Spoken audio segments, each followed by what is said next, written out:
在人类所有的发明中，几乎没有哪一样东西如此微小，却承载了如此巨大的意义。它是爱，是权利，是信仰，是一个人试图对抗遗忘的方式。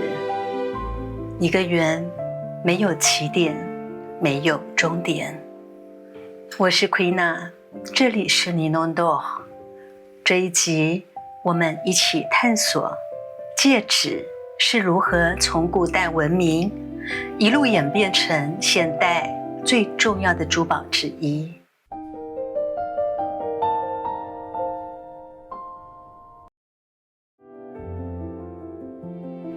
5000年前，尼罗河岸，古埃及人弯下身，从泥泞中采下一丛芦苇，他们将它扭转、编织，做成一个小小的圆环，套在彼此的手指上。这是人类已知最早的戒指，不是黄金，不是宝石，只是一束草，却承载着他们对永恒最初的想象。随着文明的积累，黄金取代了芦苇。古埃及人相信黄金来自太阳神拉的肌肤，它永不氧化，永不腐朽，这是最接近神性的金属。戴上它，就是把神的光圈在凡人的手指上。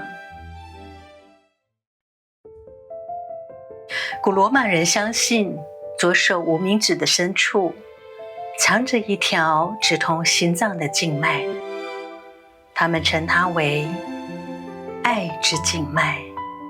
在那根手指上套一枚戒指，就是把另一个人的存在与你最深处的心跳永远连在一起。现代解剖学已经证明这条静脉从未存在，但2000年来，没有人因为这个事实而停止为爱人戴上戒指。在罗马，戒指是一种语言。元老院议员佩戴黄金，骑士阶层佩戴黄金，士兵才刚被允许佩戴黄金，奴隶只能是铁。一枚戒指宣告了一个人在帝国秩序中的位置，而那些掌握真正权力的人，在戒面上刻下家族的印记，将滚烫的蜂蜡压下，每一份密令，每一纸契约，都由这一枚戒指背书。当帝国崩塌，教会崛起，主教的手指上出现了一种新的戒指，不是为了权力，而是为了神圣的承诺。它与教会永结连理。宝石在这个时代被赋予了几乎神学的意义。红宝石是热情，是基督的血；蓝宝石是天界，是神的恩典；祖母绿是更新，是永恒的生命。每一枚戒指都是一段祈祷文，被压缩成了可以佩戴的形状。文艺复兴带来了一件危险的东西——个人。人们开始在戒指上刻下名字，刻下情诗，刻下只有2人才懂的密语。但这个时代也为戒指带来了它最黑暗的变形——毒药戒指。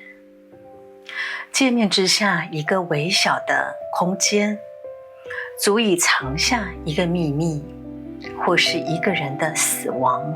意大利宫廷的夜宴上，没有人知道谁的手是安全的。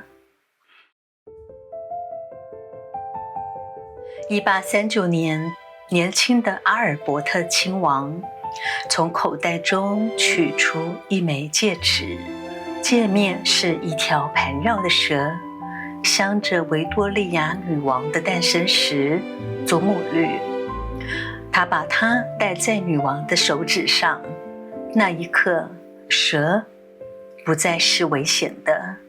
在维多利亚时代，蛇是永恒的爱，是一个圆，无始无终，咬着自己的尾巴。整个大英帝国争相仿效女王的戒指，花朵、蝴蝶、蛇，浪漫成为那个时代最奢华的消费。20世纪改变了一切，钻石从矿山的深处来到亿万人的手指，一句广告词让它成为爱的唯一语言。钻石恒久远，但戒指也开始反叛，不再只是婚姻，不再只是承诺，它成为了个人宣言。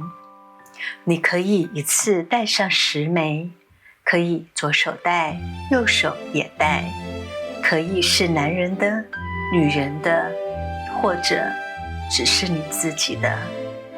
没有人规定一枚戒指该是什么意思，这或许是他5000年来最自由的时刻。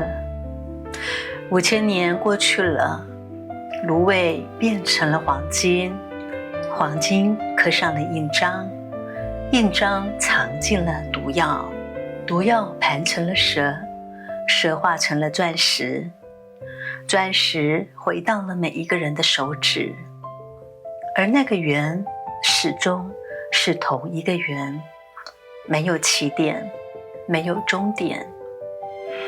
人类花了5000年，试图用一枚小小的戒指回答一个不可能被回答的问题：如果爱能有一个形状，它会是什么？我们的答案一直都是圆。这是你弄豆，谢谢你观看今天的节目。如果你喜欢高级珠宝背后的历史与故事，欢迎订阅你弄豆，我们下次见。